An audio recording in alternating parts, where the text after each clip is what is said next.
Hello everyone, welcome back to my channel. मैं हूं पूजा सेतिया। हमारा चैप्टर हमने स्टार्ट किया financial statement with sole proprietorship.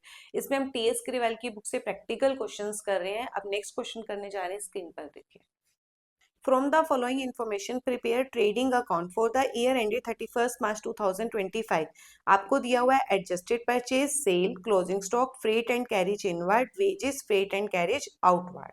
देखो, ट्रेडिंग अकाउंट वैसे हमने जब भी पीछे भी क्वेश्चंस किए ट्रेडिंग अकाउंट के, मैंने आपको ये समझाया था कि हम क्या लिखते हैं। सबसे पहले यहाँ पे क्या लिखते हैं वैसे, टू ओपनिंग स्टॉक, और यहाँ क्या लिखते हैं, बाय क्लोजिंग स्टॉक। फिर हम यहाँ लिखते हैं टू परचेज, और यहाँ क्या लिखते हैं, bye sales.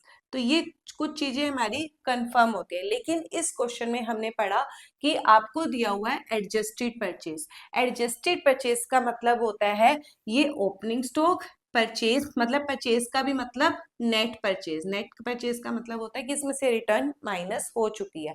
Purchase, opening stock, purchase और ये वाला क्लोजिंग स्टॉक, इन तीनों का एक आपको एक सिंगल अमाउंट दिया है। अगर आपको एडजस्टेड परचेज दिया है ना, तो आपको अगर इनकी अलग अलग वैल्यूज दी है ना क्वेश्चन के अंदर, तो वो आपको नहीं लिखनी है। सिर्फ एक एडजस्टेड परचेज का अमाउंट आपको लिखना है, अलग अलग वैल्यूज आपको नहीं लिखनी है। तो हम इसमें क्या करेंगे, जो ओपनिंग स्टॉक और परचेज, या तो इसकी जगह, इन दोनों की जगह, इसकी जगह और ऐसे हम एक सिंगल अमाउंट लिख देंगे। उसका नाम क्या हो जाएगा, to adjusted purchase.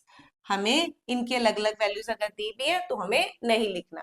Adjusted purchase कितना है, 6,60,000। तो इसका मतलब ये भी आ गया, ये भी आ गया और ये भी आ गया। नेक्स्ट है सेल। सेल हम लिखेंगे, सेल कितनी है, 7,44,000। नेक्स्ट है सीएस, क्लोजिंग स्टॉक। अब क्लोजिंग स्टॉक की वैल्यूज हमें नहीं लिखनी है। क्यों? क्योंकि हमने एडजस्टेड परचेज लिख दिया, तो क्लोजिंग स्टॉक की वैल्यू आपको नहीं लिखनी। अब है freight and carriage inward. Inward का मतलब सारे एक्सपेंसेस जो इनवर्ड वाले होते हैं वो ट्रेडिंग अकाउंट में आते हैं। तो आप यहाँ लिखेंगे to freight and carriage inward. कितना एक्सपेंसेस है, 3,600। नेक्स्ट है वेजेस। वेजेस भी हमारे डायरेक्ट एक्सपेंसेस होता है, क्योंकि वेजेस किसको दी जाती है, वर्कर्स को दी जाती है फैक्ट्री में। तो फैक्ट्री के एक्सपेंसेस ट्रेडिंग वाले होते हैं। Freight and carriage outward. Outward वाले एक्सपेंसेस ट्रेडिंग में नहीं आते हैं। ये कौन से एक्सपेंसेस होते हैं, जो प्रोडक्ट आप कस्टमर तक पहुंचाते हो, तो हमारा प्रोडक्ट बनाने वाले एक्सपेंसेस आते हैं, वो इसमें नहीं आता है। तो उसको हम नहीं लेंगे, ना इसको लेंगे ना ही इसको लेंगे। तो बस अब इस साइड का टोटल करो, 7,44,000। इसमें से ये तीनों चीजें माइनस करो, ये हमारा क्या आ जाएगा, ग्रॉस प्रॉफिट। ये ग्रॉस प्रॉफिट कहाँ पे ट्रांसफर होगा, ये हमारा आ रहा है 74,400। इधर का ऐसे टोटल कर दो। ये जो हमारा प्रॉफिट आ रहा है ये कहाँ पे ट्रांसफर होगा, प्रॉफिट एंड लॉस अकाउंट में। बस इसमें जो हमारा मेन टॉपिक था एडजस्टेड परचेज का, एडजस्टेड परचेज का मैंने आपको बता दिया।